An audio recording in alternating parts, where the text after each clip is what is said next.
Welcome back ATV morning with Farah में खुश आमदीद। डॉक्टर आरिफ आज हमारे मेहमान हैं, पिम्स के हेड ऑफ डिपार्टमेंट हैं, आई डिपार्टमेंट के, और आज आंखों के हवाले से ही ख़ास तौर पे मैं बात कर रही हूँ। और वो भी फोकस मैंने किया हुआ है कि पोलन एलर्जी में चूँकि हमें आंखों में खारिश, पानी आना, इस तरह के मसले होते हैं, तो सिर्फ पोलन एलर्जी नहीं, और भी जिस वजह से हमारी आंखों में इरिटेशन हो रही होती है, आंखों को खुजाने की ज़रूरत पड़ रही होती है, आंखें सुर्ख हो रही होती हैं, तो उन तमाम एरियाज़ के बारे में हम जानने की और आपको गाइड करने की कोशिश कर रहे हैं। डॉक्टर साहब, ये एक जो मैं कह रही, हमने ऊपर वाले पपोटे में बात की, जो आपने बताया कि दाना क्यों निकलता है, नीचे वाले पपोटे में भी आँख की अंदर वाली साइड पे बाजू का सफ़ेद से रंग का एक जो है दाना सा होता है, जो बड़ा मुश्किल से विजिबल होता है। ज़्यादातर जो है कंप्लेंट यही हो रही थी कि आँख में इरिटेशन है, दर्द है, पेन है। इसका ये क्यों होता है और इसका क्या इलाज है? बेसिकली ये एक सिस्ट है। अच्छा। और ये अगर आप इसका इलाज नहीं करेंगे तो ये आहिस्ता आहिस्ता इसका साइज़ बढ़ना शुरू हो जाता है। और चूंकि ये अंदरूनी हिस्से में मौजूद है, तो जब आप ब्लिंक करते हैं तो ये आपको इरिटेट करती। तो इसको बेसिकली सर्जिकली रिमूव किया जाता है। सही। इसकी मेडिकल ट्रीटमेंट इतनी इफ़ेक्टिव नहीं है, लेकिन इसको रिमूव पूरे का पूरा करना चाहिए, कोई हिस्सा पीछे न रह जाए। डॉक्टर साहब सिंपल एंटीबायोटिक के ड्रॉप्स दे देते हैं और वो ड्रॉप्स डाल के भी बड़े लोग बिल्कुल ठीक हो जाते हैं। लेकिन जो जिस दाने की आप बात कर रही हैं ना, उसको सर्जिकली निकालना अच्छा होता है। अगर बहुत ही छोटा है तो वो ख़त्म हो जाएगा, लेकिन अगर वो बड़ा हो चुका है तो फिर उसके लिए ज़रूरी है कि उसको ऑपरेशन के ज़रिए निकाला जाए। लेकिन उसको बड़ा होने ही न दिया जाए तो सबसे बेस्ट। अगर जैसे आंख में कैफियत फील हो तो एंटीबायोटिक्स के जो ड्रॉप्स हैं वो अगर इस्तेमाल किए जाएं तो उसमें फ़र्क पड़ता है। देखिए, मैं ना इसका बहुत सेल्फ मेडिकेशन के ख़िलाफ़ हूँ। मेरा ये ख्याल है कि इससे उल्टा अपने आप को हार्म आप करते हैं। आपको जब भी इस तरह के प्रॉब्लम है, प्लीज़ अपने सरकारी हॉस्पिटल में सारा, आजकल गवर्नमेंट ने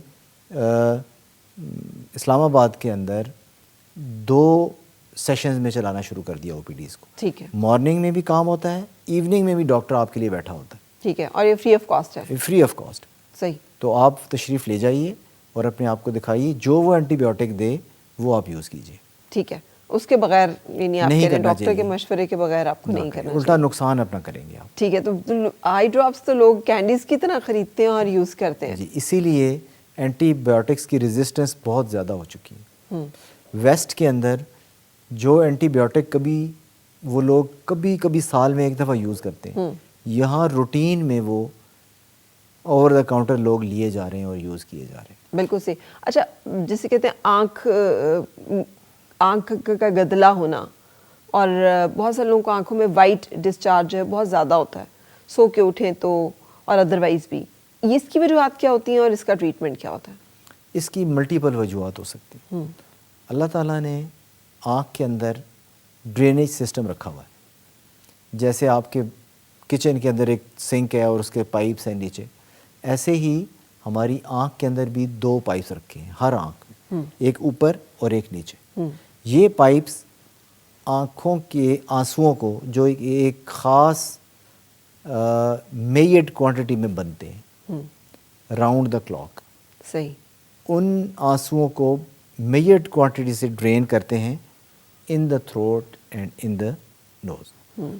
अब इस सिस्टम में कहीं भी शुरू में, दरमियान में, आखिर में कहीं भी कोई गड़बड़ हो जाए, फॉर एग्ज़ाम्पल ये जो छोटे पाइप हैं ये तंग हो जाएं, इनका कैलिबर कम हो जाए, ये मुकम्मल ब्लॉक हो जाए, इनकी जो ओरिफिसेस हैं जहाँ से ये सुराख के अंदर से एंटर होके एग्ज़िट होते हैं, उस सुराख का साइज़ कम हो जाए, ठीक, वो सुराख टोटल बंद हो जाए, तो आपकी आँख के अंदर आंसुओं का इखराज कम हो जाएगा और आंसू और आँख का जो पानी है वो वहाँ पे स्टे करना शुरू कर देगा।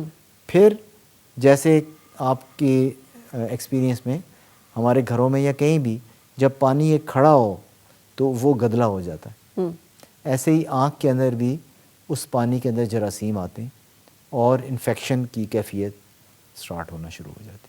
अच्छा, तो इसमें बहुत सारे लोग कहते हैं मसाजेस आँख का, कि ये जो डक्ट्स हैं यहाँ पे कि मसाज करने से, जी बिल्कुल, एक्चुअली वो इसलिए कहते हैं कि इस नाक के हिस्से में जो आँख के करीब है, वहाँ नेचर ने ایک سیک رکھی ہوئی ہے. وہ سیک کا کیا کام ہے کہ وہ آنسوؤں کو آنکھ سے لے کے سٹور کر کے نیچے بھجواتی. ٹھیک.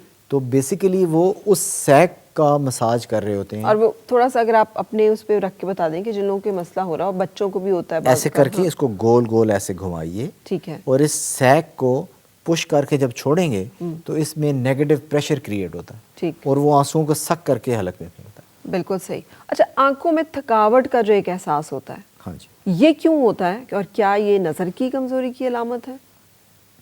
آنکھوں میں تھکاوٹ کی مختلف وجوہات ہو سکتی ہیں جس میں سب سے زیادہ کامن آپ نے خود ہی ذکر کر دیا کہ آنکھوں میں نظر کی کمزوری ہے. جب اس کی مثال میں ایسے سمجھاؤں گا کہ آپ کا ہاتھ اگر ایک خاص وزن کو برداشت کر سکتا ہے، جب آپ اس سے ڈبل ڈال دیں گے تو اس میں پین شروع ہو جائے گا، یہ تھک جائے گا. ایسے ہی ہماری آنکھیں بھی ہیں. تو جب آپ کو نظر کا چشمہ چاہیے اور آپ اس کو نہیں یوز کر رہی تو آپ کی آنکھیں سٹرین کریں گی. ٹھیک ہے. جب سٹرین کریں گی تو کچھ دیر کے بعد اس کے مسل فٹیگ کریں گے. جب فٹیگ کریں گے تو آپ کو تھکاوٹ کا احساس بھی ہوگا اور سر میں درد کی علامات بھی ظاہر ہو جائیں. کیا سر میں ہونے والا درد جو ہے وہ صرف آنکھوں کے نظر کی کمزوری کی علامت ہو سکتا ہے یا مطلب اس کو ریلیٹ کرنا چاہیے آپس میں؟ سر کا درد ایک پوری دنیا ہے، یہ ایک پورا ٹاپک ہے اور اس کے اوپر بہت کام ہو چکا ہے. بیسیکلی آنکھوں کی نظر کی کمزوری اس کا ایک حصہ ہے اور بہت امپورٹنٹ حصہ ہے. تو نظر کی کمزوری کی وجہ سے جو درد ہوتا ہے یوزلی وہ کیسے ایکسپلین کرتے ہیں لوگ آپ کو، اور وہ کون سا درد ہے جس کے ساتھ آپ کو نظر کی طرف جانا چاہیے فوراً؟ اس میں دو ہیں. سب سے امپورٹنٹ اس کو میں دو حصوں میں تقسیم کر دیتا ہوں. ایسے لوگ جو کہ بالکل جوان ہیں، ایسے لوگ جو مڈل ایجز کی طرف آ رہے ہیں. ٹھیک ہے. جو مڈل ایجز کی طرف آ رہے ہیں ان میں سب سے پہلے یہ نزدیک کا پرابلم سٹارٹ ہوتا ہے. ٹھیک ہے. کہ نزدیک پہلے وہ جو لکھ لیتے تھے یا کوئی دوائی کے اوپر پڑھ لیتے تھے، اب ان کو پڑھنے کے لیے دور کرنا پڑتا ہے اس کو. یہ علامات ایسی ہیں کہ جس کے اندر نزدیک کا کام کرنے سے جو بھی وہ کوئی لکھائی کا، پڑھائی کا یا کمپیوٹر کا کام کر رہے ہیں یا آج کل موبائل کا استعمال بہت زیادہ ہے ہمارے لوگوں میں، تو ان میں آنکھوں پہ سٹرین جب پڑے تو ساتھ ہی ادھر آنکھوں کے اوپر ماتھے والے حصے میں درد شروع ہو جائے گا اور مریض یہ کمپلین کرے گا کہ میں انکمفرٹیبل ہوں اور مجھے ہیڈ ایک کا لفظ آپ بولتے ہیں. یہ ہیڈ ایک براڈ ٹرم ہے لیکن اس میں یہ آ جاتا ہے. اب اس کے لیے ضروری ہے کہ ان کو ڈاکٹر صاحب کے پاس جا کے اپنی نظر کی اینک لے لینی چاہیے. ٹھیک ہے. جہاں ڈاکٹر اویلیبل نہیں ہے وہاں آپٹیشین یہ کام بہت اچھے طریقے سے کر سکتے ہیں. ٹھیک ہے. لیکن نظر اگر نزدیک کی کمزور ہے تو چشمہ تو ہر وقت نہیں پہننا ہوگا، پھر تو وہ اسی وقت پہننا ہوگا جبکہ آپ کو پڑھنے کی ضرورت ہے. جی. تو درد جو ہے، تھکاوٹ جو ہے وہ تو ہر وقت ہی ہو رہی ہوتی ہے. وہ اس لیے کہ اگر انہوں نے کام کیا ہوا ہے تو جب ایک دفعہ یہ ٹریگر ہو جائے تو پھر اتنی آسانی سے جاتا نہیں. تو اس سے یہ دور ہو جائے، اس کا کیا طریقہ ہے؟ اس کا طریقہ یہ ہے کہ آپ جب بھی نیئر ورک کریں اور آپ کو نمبر چاہیے تو آپ اینک کا استعمال کریں. اس کے بغیر آپ نہیں کر سکتے. نہیں کریں. ٹھیک ہے. تاکہ اور آپ کبھی کبھی یہ کمبینیشن میں بھی ہوتا ہے کہ کسی انسان کی دور کی نظر بھی خراب ہے اور نزدیک کی بھی خراب ہے، اس کو ادھر بھی تکلیف ہے اور ادھر بھی تکلیف ہے. ٹھیک ہے. اس صورت میں ہم بائی فوکل اینک دے دیتے. صحیح. یعنی کہ اس کو دور بھی دکھائے گی اور نزدیک بھی دکھائے گی. بہت بہت شکریہ ڈاکٹر عارف، آپ ساتھ آئے اور آپ نے دیکھا میں نے ہر طرح کا سوال جو کامنلی ہمیں ایشوز ہو رہے ہوتے ہیں آئیز سے متعلق وہ پوچھے. آئی ہوپ کہ بینیفیشل ہوں گے ہم میں سے کچھ کے لیے. بہت بہت شکریہ آپ کے وقت نکالنے کا اور تشریف لانے کا. اور ایک بریک کے لیے رکنے کے بعد آپ کی ملاقات کراتے ہیں اپنے آج کے مہمانوں سے. اور مل کے گنگنائے ہیں گمشدہ جو خوشیاں.